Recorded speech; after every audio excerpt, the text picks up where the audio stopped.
Tekeza indege rutura y'imizigo itwaye ibanga rikomeye cyane ihaguruka mu gicuku ku kibuga cy'indege cya gisirikare cya Alif iya BW'IBANGA muri Leta Zunze Ubumwe z'Abarabu igaca mu bicu by'ijoro ikajya kugwa ikinshasa mu murwa mukuru wa Repubulika ya Demokarasi ya Congo. Nibiki byari muri iyo ndege kuki igihugu cy'Abarabu gikize kuri petrole cyakwivanga mu ntambara yo mu burasirazuba bwa Congo kigaha intwaro leta ya Kinshasa ndetse kikazana abacanshuro ruharwa bakomoka muri Amerika ndetse na Amerika Latine. Igisubizo kihishe mu butunzi bwa zahabu bwa za miliyaridi y'amasezerano y'ibanga yo kwikubira amabuye y'agaciro n'intambara y'ubutunzi ihishe inyuma y'ibihano Leta Zunze Ubumwe za Amerika ziruse gufatira u Rwanda. Uyu munsi tugiye kwinjira mu mizi y'imikino ya Geopolitics turebe uko ubutaka bwa Congo bwabaye ikibuga cy'imirwano y'ibihugu by'ibihangange.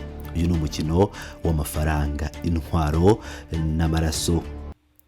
Mu mpera z'ukwezi gushize kwa gatandatu uyu mwaka wa 2026 amakuru y'ibanga y'ikoranabuhanga rikurikirana ingendo z'indege ayo twita flight tracking data yagaragaje ukuri leta ya Kinshasa yifuzaga guhisha amahanga.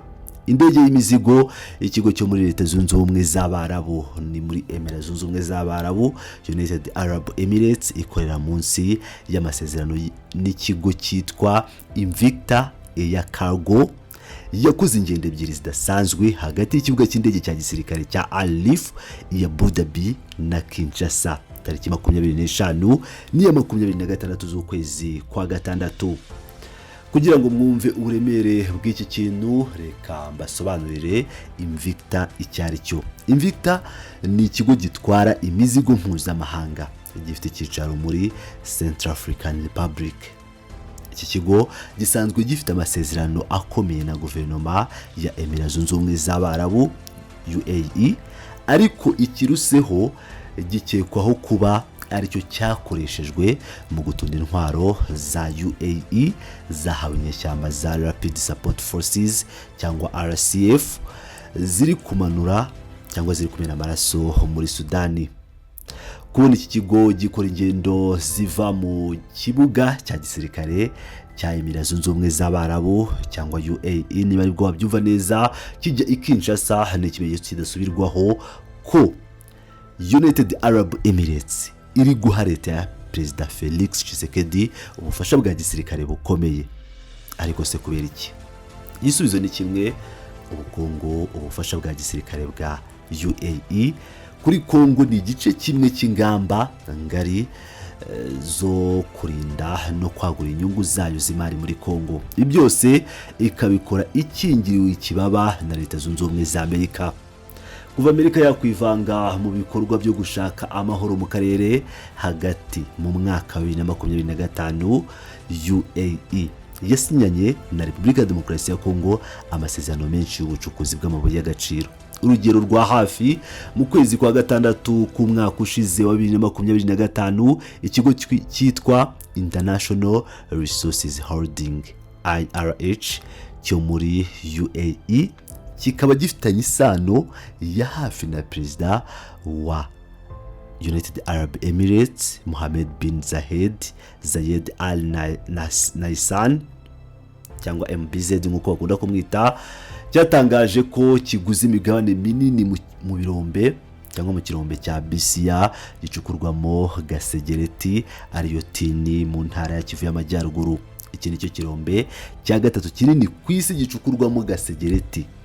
Ibi byabaye amezi abiri gusa nyuma y'uko Amerika yari imaze kumvikanisha ko inyeshyamba za M23 ziva muri ako gace. Kugira ngo aya masezerano akorwe hari umuntu w'ingenzi wakinnye uruhare rw'ikiraro Kahumbu Mambo Nubula uzwi cyane ku izina rya Kao. Uyu ni umujyanama wihariye wa Perezida Tshisekedi. Kao niwe worohereje ihererekanya ry'ibyangombwa by'ubucukuzi bwa kinyamwuga mu majyepfo ya Congo bihabwa ibigo bifitanye isano na IRH twavuze haruguru mu mpera za 2025. Imikino ntiyarangiriyeho. Mu ntangiriro za Gashyantare 2026 Chilombo yasinyanye amasezerano yitwa Comprehensive Economic Partnership Agreement na UAE yaguye ibikorwa bya logistique by'Abarabu ku muhanda wohereza ibintu mu mahanga. Icyo gihe Congo yemeye kohereza toni ibihumbi 50 z'umuringa cyangwa kopa muri Arabia Saudite na UAE yabinyuze mu mushinga ushyigikiwe na Amerika. Muri uko kwezi kandi ikigo cy'igihangange mu bucukuzi cya Glencore cyo mu Busuwisi cyemeye kugurisha 40% by'umutungo wacyo wo muri Congo, kiwugurisha ihuriro ry'ibigo bishyigikiwe n'ikigega cya leta ya UAE, guverinoma ya Amerika n'ikigo cy'ishoramari cy'i New York. Ubutunzi bwose bwagombaga kurindwa, kandi ibi nibyo byazanye intwaro n'abacancuro. Kwagura ubufatanye bwa gisirikare hagati ya Emirates Zunze Ubumwe z'Abarabu ariyo UAE twakomeje kuvugana na Repubulika ya Demokarasi ya Congo mu myaka 5 ishize, bishyigikiye izi nyungu z'imari mu buryo butaziguye.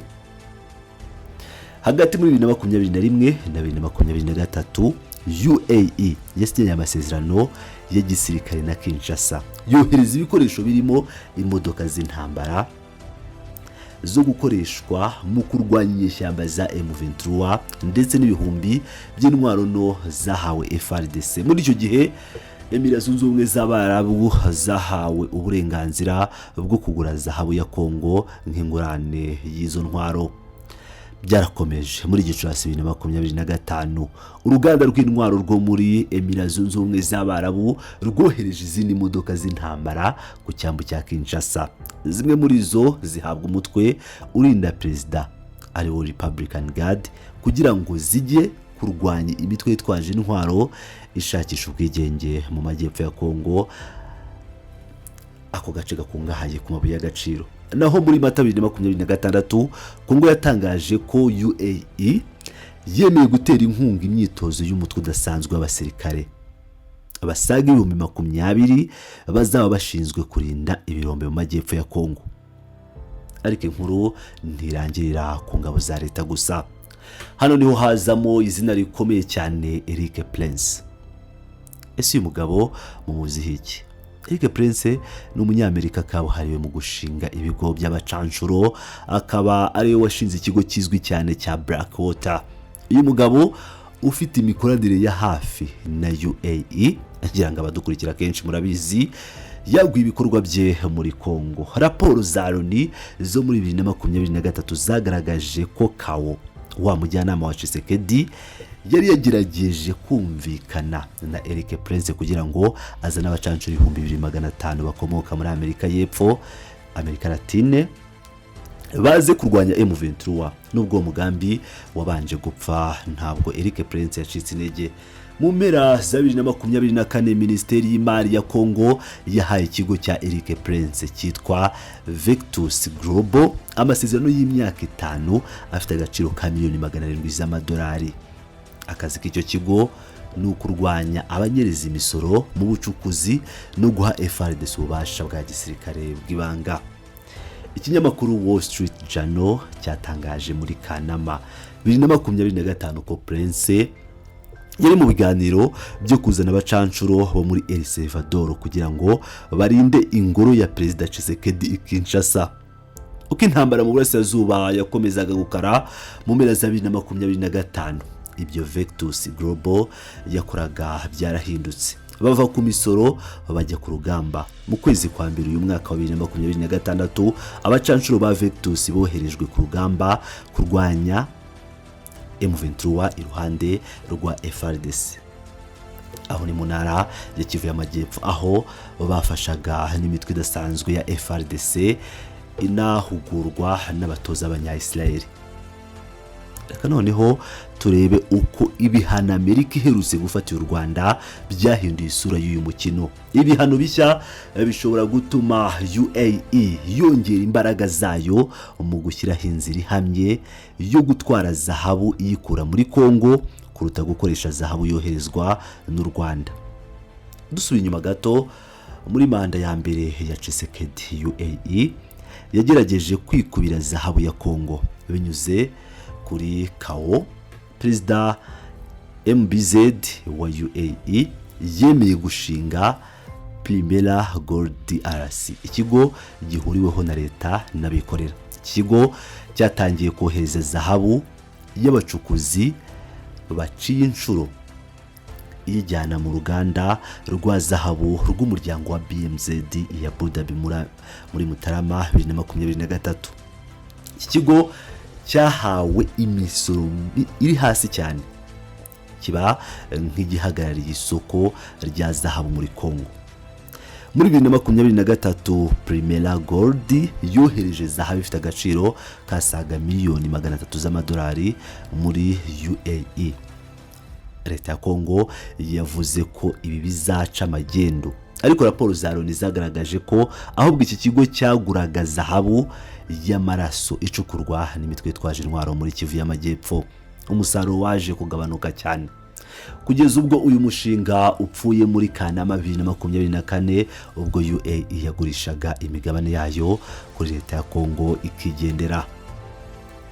Muri ibyo bihe byose UAE yakinaga impande zombi. Mu gihe yaguraga zahabu ya Congo, yari inafite inzira yindi inyuzamo zahabu ituruka mu Rwanda. Zahabu yoherezwa n'u Rwanda igurwa hafi ya yose na UAE gusa, yiyongereye kuva kuri miliyoni 364 z'amadolari muri 2021 igera kuri miliyari 1.5 z'amadolari muri 2024. Kugira ngo murabyibuka, icyo gihe nibwo igikuba cyacitse, ubwo bavugaga ko byatewe nuko M23 yaguye uduce igenzura ndetse n'ibiciro byatangwaga n'abacuruzi mu Rwanda ndetse no muri Uganda n'u Burundi ngo byari hejuru y'ibya Primera Gold ya Congo.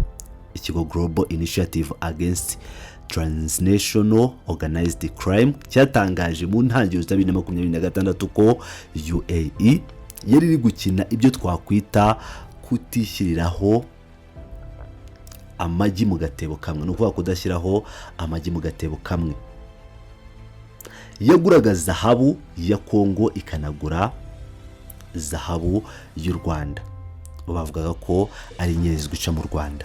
Ariko iburasirazuba bw'isi bwafashe icyemezo cyo guhagarika ubu bucuruzi bw'u Rwanda. Umuryango w'ubumwe bw'Uburayi EU wafatiye ibihano uruganda runini rutunganya zahabu mu Rwanda rwitwa Gasabo Gold Refinery muri 2025. Ibi byatumye zahabu Rwanda rwoherezaga hanze imanuka ku kigero cya 35% iva kuri rwa rwego rw'ama billions igera kuri miliyoni 517 z'amadolari muri 2025. Nkaho ibyo bidahagije, mu kwezi gushize tariki 25 Kamena 2026 Leta Zunze Ubumwe za Amerika zafatiye ibihano uruganda rwa Gasabo Gold Refinery cyangwa GGR, abantu babiri ku giti cyabo b'Abanyarwanda n'ibindi bigo bitatu bashinjwa gukorana M23 mu kunyereza zahabu bayijyana mu Rwanda. Minisiteri y'Imari ya Amerika yavuze ko ingabo z'u Rwanda n'iza M23 zatwaye zahabu ifite agaciro ka miliyoni 7 z'amadolari zijyana muri GGR ariyo ya Gasabo Gold Refinery mu ntangiriro za 2026. Umuhanga Joshua Walker w'ikigo cya Chatham House yavuze ko iki gikorwa kizashegesha bikomeye ubucuruzi bwa zahabu bw'u Rwanda, kuko ubucuruzi bwose bwa zahabu ku isi bukorwa mu madolari ya Amerika. None se bivuze iki kuri Leta Zunze Ubumwe z'Abarabu? Ibisubizo ni uko UAE izungukira muri ibi bihano, kuko ubu noneho yerekeje amaso yayo yose muri Repubulika ya Demokarasi ya Congo gushakira zahabu mu nzira bavuga ko zemewe n'amategeko. Muri Mata 2026 Perezida Tshisekedi yasubiye i Abu Dhabi asinya n'amasezerano na UAE, harimo amasezerano manini cyane y'itangwa rya zahabu. Ikigo cya leta ya Congo cyitwa DRC Gold Trading cyasimbuye ya Primera twavuze, cyatangaje ko muri 2026 giteganya kohereza zahabu ingana na miliyaride 2 z'amadolari. Aya masezerano yose ashyigikiwe na Leta Zunze Ubumwe za Amerika binyuze mu masezerano yiswe Washington Accords yasinywe mu Ukuboza 2025. agamije kuvana amabuye ya Congo mu maboko y'abashinwa no mu nzira z'amagendo akayashyira mu nzira zemewe zigenzurwa na Amerika n'inshuti zayo nka UAE. Aha rero niho harimo akamaro ka Bukavu, umurwa mukuru w'intara ya Kivu y'Amajyepfo. Bukavu yabaye ihuriro ry'ubucuruzi bw'amabuye y'agaciro mu myaka amacumi cyangwa mu madizens. Ihirima rya Bukavu cyangwa tombe ya Bukavu, gufatwa kwa Bukavu ikaba igenzurwa na M23 muri Gashyantare 2025 kugira ngo murabyibuka karibwo M23 yafashe Bukavu. Ibi bikaba byarisha inzira y'ubucuruzi bwa DRC Gold Trading muri Kivu y'Amajyepfo, dore ko banakoreshaga ibibuga by'indege bya Kavumu na Goma kugira ngo batware zahabu muri Emirates Zunze Ubumwe z'Abarabu, United Arab Emirates. Raporo ya Loni yo muri Nyakanga 2025 yavuze ko M23 kwigarurira Bukavu byayihaye ububasha bwa gisirikare n'ubucuruzi busesuye ku nzira z'amabuye y'agaciro mu karere. Ibivuze ko umugambi uwo ari wo wose leta ya Congo izakora wo kwisubiza Bukavu ikoresheje intambara byayifasha cyangwa yifashije izi ntwaro za United Arab Emirates UAE n'abacancuro ba Eric Prince cyangwa ikoresheje inzira y'amahoro ishyigikiwe na Amerika, bikaba bizashimangira ndetse bikagura cyane umubano w'ubukungu n'igisirikare hagati ya Kinshasa na Abu Dhabi. Mu gusoza, ikigaragara nuko intambara yo mu burasirazuba bwa Congo irenze kure cyane ibibazo by'amoko cyangwa umutekano muke w'imbere mu gihugu. Ni intambara ikomeye y'ubutunzi ihurije hagati cyangwa ihurijemo ibihugu by'ibihangange bigenda bisimburana mu kibuga. Mu gihe u Rwanda ruri gukomanyirizwa n'ibihano bya Amerika no gutakaza amasoko, leta zunze ubumwe z'Abarabu zirimo kugabana Ibirombe no koheza intwaro n'abacancuro. Amerika bibona ariko igaterera kuko ishyigikiye ko amabuye atajya mu Bushinwa. Imikino ya Geopolitics irakomeje kandi nk'ibisanzwe umuturage muto wa Congo niwe wishyura ikiguzi cy'imirwano y'abakomeye. Murakoze gukurikirana iyi nkuru icukumbuye. Niba wayikunze kora like, share na subscribe kugira ngo utazacikwa n'isesengura ryacu ritaha. Ndabakunda cyane, muri abagaciro.